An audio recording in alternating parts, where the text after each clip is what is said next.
Back towards Amond, who pulled into space. Oh, what a great goal that is! Padraig Amond! Well, that was right out of Premier League in terms of class from Padraig Amond. Went from the training ground, brilliantly put away. 2-0 Newport. John, that was little sort of sensational. Magical. Remember the old Teddy Sheringham one for Spurs used to do this? He used to come away, nobody's marking him. Oh, that's a magnificent finish on the turn. He makes perfect contact with this, Amond. The ball from Wilmot is the perfect weight, and that's a great spin and finish right in the postage stamp. Yeah, extraordinary stuff. Padraig Amond, you're very welcome. Good evening, lads. Evening, Padraig. This is getting a bit ridiculous now, isn't it? Yeah, it's something else at the moment. It's brilliant. Look, we're loving every minute of it, and long may it continue. I think everyone's very familiar with your story at this stage because you keep scoring these ridiculous FA Cup goals. But if they're not, so you're playing with Newport in League Two. Last season, you scored against Spurs in the fourth round of the FA Cup. This year, you scored the winning penalty against Leicester in the 85th minute, and you were on OTBAM. And I pretty much think every other radio show, podcast and newspaper in the country, you were definitely enjoying your time back in round three. And then last night against Middlesbrough, you scored that second goal, and it's Manchester City next on the 16th February against Rodney Parade. So, geez, the FA Cup has been very good to you. Yeah, you know, it's gone all right so far, and you know, it's just one of those things that it just we keep lifting our performances forward, and we just keep defying the odds, I think, and no one's given us a chance in a couple of the games. The funny thing is that the two games, we played Leicester and Middlesbrough in the three games, because the replay as well. We deserved to win those, but the first two rounds against the Met Police and Wrexham, we probably should have been out, if I'm being honest with you. So the Met Police are probably looking at us going, how are they beating all these teams and the struggle against us? And we got battered against Wrexham in the first game, and then obviously we beat them in the replay after they got a man sent off early. But yeah, the last two performances, or three performances from us, have been proved that the victories have been very well deserved, and they're not being flukes at all. Yeah, it's going to be a long way from Metropolitan Police 0, Newport County 2 to Pep Guardiola and the lads rocking up at Rodney Parade.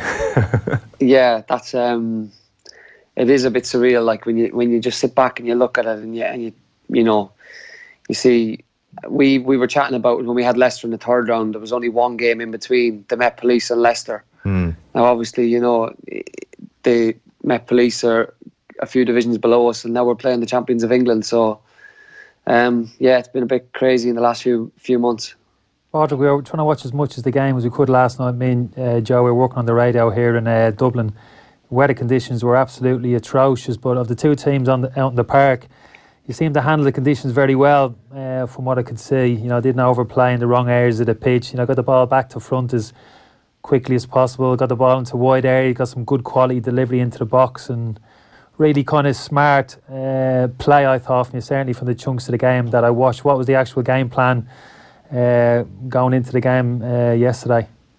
Well, we knew obviously that it was going to be a tough game, first of all, but with the Leicester game we started on the front foot, and we grew in confidence from there, and once the crowd got behind us, we probably averaged about 3,500-4,000 a game, and last night it was just under 7, I think. Yeah. And it was the same with the Leicester game, and that is a big factor in it for us as well. Obviously the conditions as well. The game plan was to go out there, keep the ball as far away from our goal as possible, and don't make mistakes there, and just like you say, play the conditions. Try to be on the front foot from the beginning, and let Middlesbrough know they're in a game, and at least if they did win the game, at least make them work hard for the victory. Yeah. There's a feel different, Padraig. The atmosphere, can you sense it? FA Cup under the floodlights last night, kind of big crowd, even cameras to an extent. Does the energy feel a little bit different inside the stadium, and do you sense that the players are actually feeding off it? Yeah, it does massively. It shouldn't make a difference, but it does in and for some reason I don't know why that is, but it is. They are special nights. I think nighttime games are always special. People are waiting around all day for the game. they're in work, they're coming home, they're excited for the game.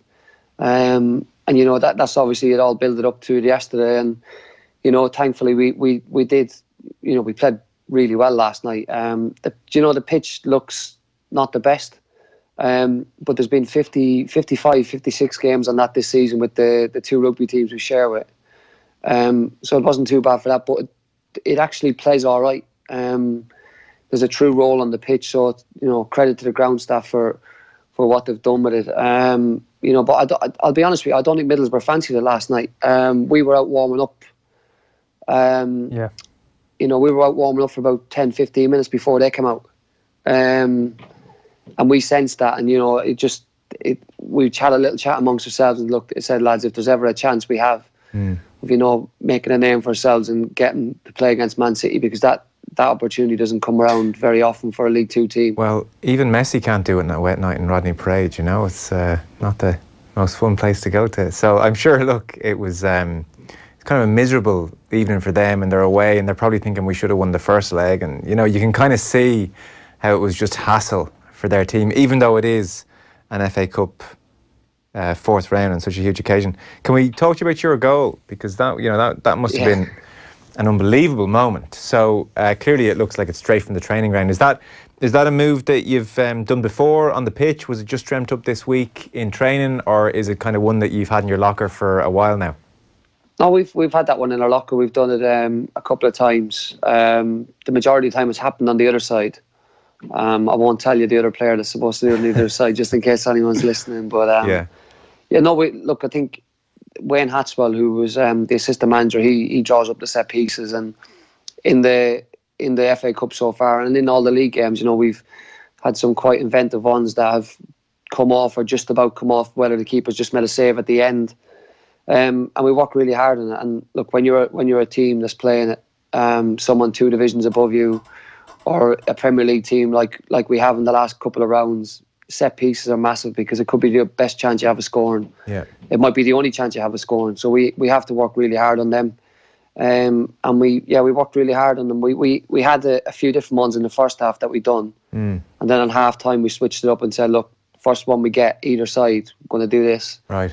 I guess for me it happened. Yeah, no, it sure did. Like, what a finish. I guess your first thought when that ball comes is probably stay calm, do not blast this over.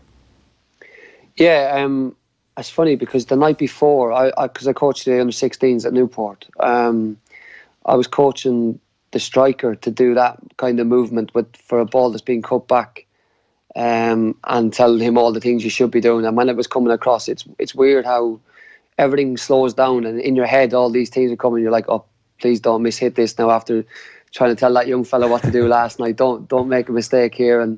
But then the second I touched the ball, time completely slowed down, and I knew it was in before anyone else did, and it was right in the top corner. It was the sweetest I've ever connected with a football, and probably the best goal I've ever scored. It was outrageous. What a lovely millisecond, and it must feel like a bit longer, where you know, just based on the feel of the ball on your boot, that this is going in, and you're almost waiting for the crowd and everybody else to realise it's going in too. You're the only one who knows. That's kind of heaven, really, for those few seconds, milliseconds. Yeah, it is unbelievable. I think if you speak to any striker or anything like that, who's, I'm not saying used to scoring goals, but you just know sometimes when you've hit the ball, or when you connect with it, you just know it's going in. And you've the best view of it all, because you know, you're the one that's hit it. And yeah, that is a split second, which feels like, it does feel like about 3 or 4 seconds. And it is, if you could bottle that feeling, that's one of the best in the world. What's it like, Kenny? I wasn't going to enter the conversation for obvious reasons there, Padraig. Padraig's pretty impressive goal scoring record generally you have throughout your career. Has the phone started ringing yet since the game last night in terms of requests? He's not going to tell us. Back home for tickets for the next round. I thought you meant transfers. Sorry. No, I'm literally talking about demands. People crawling out of the woodwork. Padraig, any chance for an extra couple? I don't want to ask, but yeah, there's been loads of requests. Look, I've just pointed them all in the one direction and said, look, the best thing to do is ring the club, because it's going to be a mad week as it is for the players. You know, and I think we've all had a chat. We were in training this morning. We all had a chat about it, tickets and stuff like that. And it was a case of just pointing towards the direction of the club, because we don't. Not that we don't need that distraction during the week, but there's going to be a lot of requests for it. So yeah, I'll have quite a few over, family members, and there was a few over last night as well, family members and friends. Right. So yeah, hopefully there'll be a good few over anyway. I can try to get as many tickets as possible, but it's going to be a bit mental for the next 10 days, I think. It's not an easy thing. I know we're kind of laughing about it, and Padraig is there, but you do have to be a little bit careful. I think the whole thing doesn't you get carried away with the whole thing. You know, you're trying to stop. You should get some. Get those white Armani I'm talking suits. about the tickets. White Armani suits. Yeah. Walk the pitch pre-game. Let's read this in. Let's have a good time. I don't want to see you swapping jerseys now with Leroy Sanya walking down the tunnel at half time. But don't let me down now. Make sure he's chasing you. Make sure he's chasing you at the end of the game. I don't think we can swap jerseys. We've only got the one. No, but sorry, it is a serious point. I mean, I think Roy Keane in his book talked about his first FA Cup final with Nottingham Forest and the demand for tickets being a real energy drainer. Yeah, it can be, because you want to look after everybody, and it's a big occasion, as Padraig will be experiencing now, and it's a great thing actually. You know what I mean? Everybody shines a light on the family, friends, and it's a wonderful thing. You want everybody to enjoy the experience just as much as you are, but to a point you have to kind of detach yourself from it, because at the end of the day there's a game to be played, and they've done so well. Padraig's team done so well to get themselves to this point. You know, they want to, if they do go out, and if it is to be against Manchester City, anything can happen in football, we know against that. Yeah. But you want to go out on the right terms, putting a real show and a performance, and putting a performance you can be proud of, regardless of the result. Yeah, I guess that's very important to you, not to go out and just make a day of it. Obviously, you have to be realistic. On last night, so geez, an extraordinary night for you. Your goalkeeper Joe Day had an interesting evening. Yeah, it was. His was a little bit more interesting than mine, I think. His partner Lizzie went into labour. And she gave birth to twins last night, which congratulations to both of them, and Lizzie and the twins, Sophia and Amelia, are doing well. So it's that's just a brilliant moment, and look, that adds to the story as well. I actually didn't realise he ran off at full time. I didn't see him. Right. He was gone that quick, but because there's a quote there's a quote from your manager saying, when he was talking to BT, the professional that he is, Joe turned off his phone. I didn't hide it from him, believe it or not. As soon as the game was over and we'd won, he said, Gaffer, thank you so much. Can I go, please? I said, of course you can. Go, go, go. And off he went into the night. Yeah, look, I've seen the video of it today as well. I've seen him running down because he was on the far end of the pitch, and I've seen him running to the manager first, then down the tunnel. And, within a half an hour or 45 minutes, we had... He'd sent messages to the group chat, the players' group chat and stuff, of the picture of him with the twins and stuff like that. Amazing. Which it's brilliant. Look, it's a great little story, and like the most important thing is that they're all doing well, and it is quite a nice happy story for them. As Kenny says, your goal record is very, very nice. 18 goals for Newport so far this season. You started out at Shamrock Rovers. I was reading that and fully realised that's where you came through, and then I was at Shamrock Rovers from the age of 11. Right, great. Travelling up and down from Carlow. Played there. I went to Home Farm for a season in between, and then Crumlin United as well. But then I was from the age of between 11 and 21 really with Shamrock Rovers, bar those 2 seasons. Then I moved over to Sligo and kind of kicked on from there. Yeah. And you've moved around a bit. Yeah, Grimsby, you had a brilliant season there, 30 league goals in the National League, got Grimsby up to the English Football League. You like Newport? You like the area? Does it feel like home? Yeah, I'm enjoying it here. Obviously, I'm from Carlow, a country fella. So, I was based in Manchester for 7 years before this, so I was right in the city, which is quite busy. For someone who lives in the countryside, not really used to it. But, being down here in towards Cardiff way, I'm outside of this, about half an hour outside Newport and the city as well, in a little village, and it feels more like Ireland, if that makes sense to you. There's more fields about and stuff like that. It's funny little things like that, just driving the train, and then you're not constantly just sitting on motorways. When I was in Manchester travelling to the clubs, just sitting on motorways all the time. Yeah, okay. So yeah, I'm really enjoying it at the minute. Things are going well, so long may it continue. Yeah, that's interesting. You mentioned you're doing a bit of coaching as well with underage players. I'm sure that 16-year-old striker was watching with interest. You can definitely go back to him now and say, look, I told you. I told you. I'm going back tomorrow night. I can go back with my head now. That's why I said, like, that little split second that you have where you're thinking, just don't miss hit it, you know. Yeah. After giving him all the pointers the night before, but yeah, no, I enjoy the coaching side of it. Good. I've done my coaching badge. I've done my A license as well. So, you know, I really enjoy that side of it, and it's, you know, it's interesting to work with the kids as well, because you can learn an awful lot from them. And I think doing my coaching badges has actually helped me as a player as well, because you know, you look at things differently. I've played a little bit more this season in centre midfield, right? Dropping back in and just knowing the areas to drop into, and I think you pick a lot of that up in the coaching courses and just watching games differently.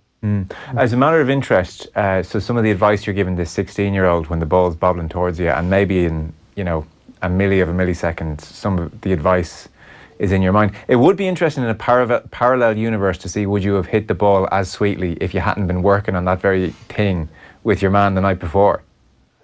Yeah, it probably would be, but no, luckily I, you know, do a little bit of work like that in training myself. Right. Try work on all types of finishing, whether it's with my head, my foot, my knee, shoulder, chest, everything.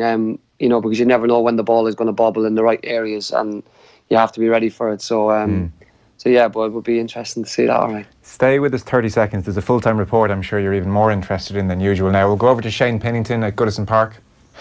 Everton 0, Manchester City 2. Pep Guardiola's side replaced Liverpool at the top of the Premier League after Merrick Laporte's header first off injury time, and Gabriel Jesus' late header proved enough to see off Everton. The Frenchman headed home David Silva's free kick, and Gabriel Jesus headed home a late second to give the champions a deserved victory, and it really should have been more comfortable. Gundogan, Sterling and Laporte all missed good chances to extend the advantage, but it didn't matter in the end, as Everton never really threatened, as once again their defending from set pieces cost them dear. Everton 0, Manchester City 2. There we go, City 2-0, top of the league. Looked a bit leggy tonight at Manchester City. I think the season might be catching up with them. Good news for Padraig and the lads.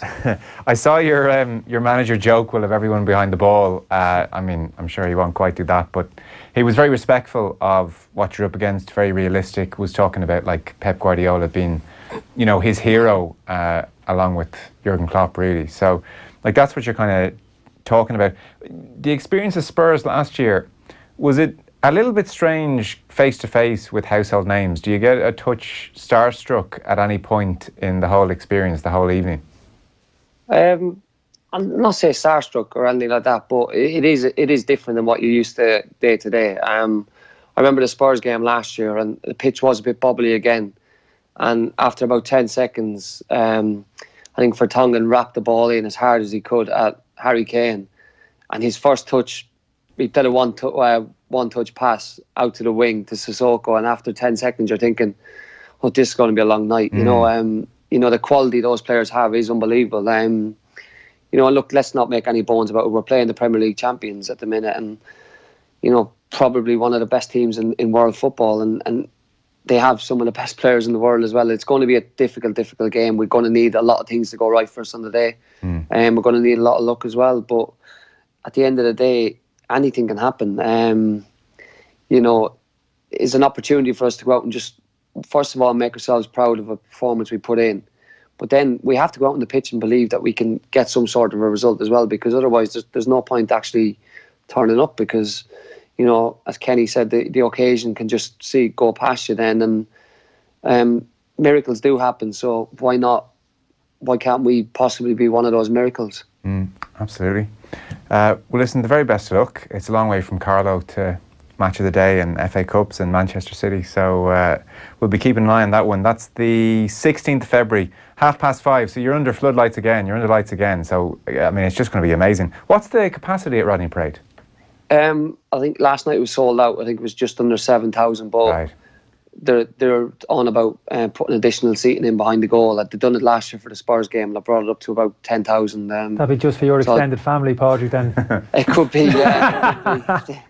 by one way of getting tickets easier, I think. Yeah. But yeah, so look, the extra 3,000 people in the stadium will be a big difference for us, and it did make a big difference against Spurs last year, and Right. hopefully we can put in a performance like that again. And whose family? Who'll be coming over, or who was over last night?